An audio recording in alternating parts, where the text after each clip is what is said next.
Hello everyone. अगर आप खुद का घर खरीदने का सोच रहे हैं या अगले कुछ साल बाद खरीदने का प्लान कर रहे हैं तो मैं इस वीडियो से बहुत कुछ सिखाऊंगा और कुछ डाउट क्लियर करूंगा जिससे आपको बहुत मदद होगी। तो चलिए इस वीडियो में आगे बढ़ते हैं। हम स्टेप बाय स्टेप आगे बढ़ेंगे। सबसे पहले, should I buy a house or not. घर खरीदने से पहले समझिए क्या आपको सही में घर खरीदना चाहिए या नहीं। क्यों लेना है यह पता होना बहुत ज़रूरी है। या फिर आज रेंट पे रह रहे हो इसलिए आपको घर लेना है, या फिर ये रीज़न है मैं छोटा घर में रह रहा हूँ इसलिए दूसरा घर लेना है। आपके पास बहुत रीज़न होगा। मेरे कहने का मतलब आपके पास स्ट्रॉन्ग रीज़न होना चाहिए घर लेने के लिए।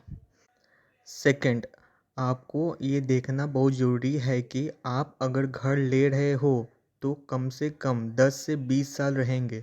मतलब ये नहीं कि आपका टेम्पोररी जॉब है और आपने घर ले लिया फिर आपको आउट ऑफ सिटी जाना पड़ा जॉब करने के लिए। इसलिए ये देखना बहुत ज़रूरी है कि आप उस घर में कितने टाइम तक रहेंगे, कितने टाइम पीरियड तक उस घर में रहोगे जो घर आप लोगे। तीसरा है फाइनेंशियल प्लानिंग।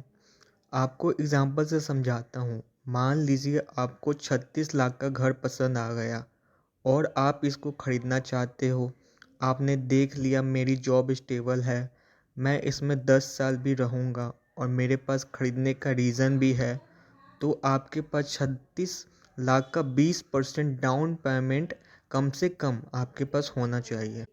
अगर आप बैंक से लोन मांगोगे तो बैंक 90% लोन आपको दे देगा, लेकिन जो बाकी का 10% है वो क्या करते हैं लोग, ये 10% लोग किसी और से उधार ले लेते हैं ज़्यादा इंटरेस्ट रेट पे, और इसके कारण उनको इन फ्यूचर मेंटल स्ट्रेस भी बहुत हो सकता है। तो ये सब गलती आप बिल्कुल ना करें। कम से कम 20% डाउन पेमेंट होनी चाहिए आपके पास, तो आप प्रिपेयर होंगे 36 लाख का घर लेने के लिए। ये समझना बहुत ज़रूरी है आपके लिए। फोर्थ है फॉर्मूला। मतलब जितने का घर है उसको लेने के लिए छोटा सा फॉर्मूला होता है, वो भी आपको समझना चाहिए। जैसे कि 36 लाख का घर लेना है तो 5 टाइम्स ऑफ एनुअल इनकम के आसपास होना चाहिए। मतलब मान लीजिए 60,000 कमाते हो महीने में, इसको इंटू कर दीजिए 12 से, फिर इंटू कर दीजिए 5 से, तो आपका फॉर्मूला निकल के आएगा 60,000 into 12 into 5 is equal to 36 lakh. तो मतलब आप इस घर को खरीद सकते हो।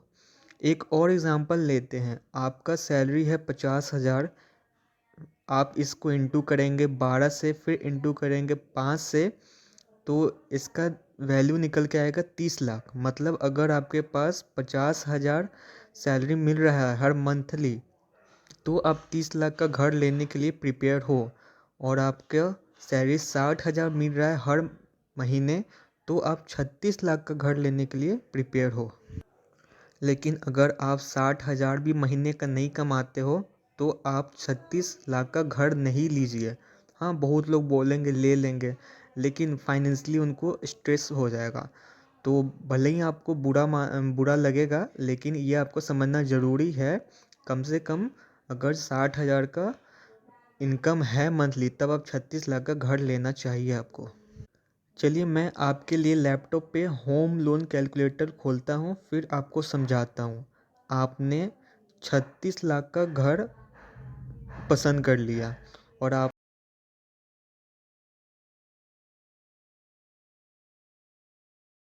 36 लाख का लोन भी लेना है।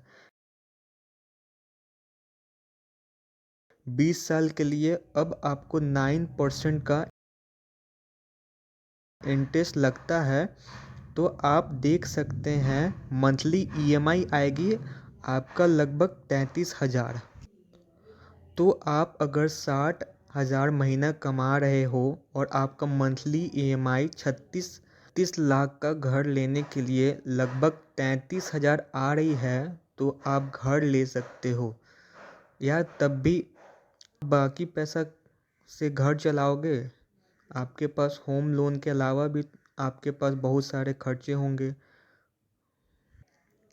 जो ज़रूरी भी है, आपको सब कुछ देख के चलना होगा। तो अब आगे बढ़ते हैं। अब आप मान लीजिए आपके पास 20% डाउन पेमेंट है, मतलब 36 लाख का डाउन पेमेंट होगा। 7,20,000 होते हैं, लगभग मान लीजिए 7 लाख है आपके पास। तो अब आपको लोन लेना होगा 36 लाख का नहीं, 29 लाख का लोन लेना होगा 9% इंटरेस्ट रेट पे। तब आपको ईएमआई निकल के आएगा 26,000। पहले आ रहा था 33,000, लेकिन अब 26,000। तो आपके पास मंथली 34,000 पैसा बचता है, जिससे आप बाकी का घर का खर्चा चलाएंगे। तो अब आपके पास 34,000 है मंथली घर चलाने के लिए। अब आपको मेंटली फाइनेंशियली और फ्री होना है, और भी ज़्यादा फ्री होना है फाइनेंशियली। तो आप एक चीज़ कर सकते हैं, आप 34,000 में से 4,000 एसआईपी कर दीजिए। आप 4,000 से ज़्यादा भी एसआईपी कर सकते हैं, ये आपके ऊपर है। और मैंने म्यूचुअल फ़ंड की वीडियो भी डाली हुई है, आप प्लेलिस्ट में जाके देख लीजिए। उससे आपको और ज़्यादा क्लियर हो जाएगा, एसआईपी भी क्लियर हो जाएगा और म्यूचुअल फ़ंड भी क्लियर हो जाएगी। तो चलिए हम आगे बढ़ते हैं। तो आप 4,000 एसआईपी इन्वेस्ट करते हैं, कम से कम 15% इंटरेस्ट रेट मिलेगा आपको 20 साल के लिए। तो आपको रिटर्न मिलेगा 60 लाख। सोचिए, आपने जितना का घर लिया था उससे ज़्यादा अमाउंट आपको मिल भी जाएगा। इसलिए मैंने म्यूचुअल फंड वाले वीडियो में समझाया है भी है। म्यूचुअल फंड में इन्वेस्ट कीजिए। और देखिए, घर तो सब लेते हैं, लेकिन घर का एक प्लानिंग से अगर आप घर लेंगे तो आप फाइनेंशियली भी फ्री रहेंगे, आपको कोई टेंशन भी नहीं होगा। तो ये सब आपको मैंने इसलिए इस वीडियो में समझाया हूँ। तो आई होप आप सब समझ गए होंगे और बहुत कुछ नया सीखे भी होंगे। So thank you so much.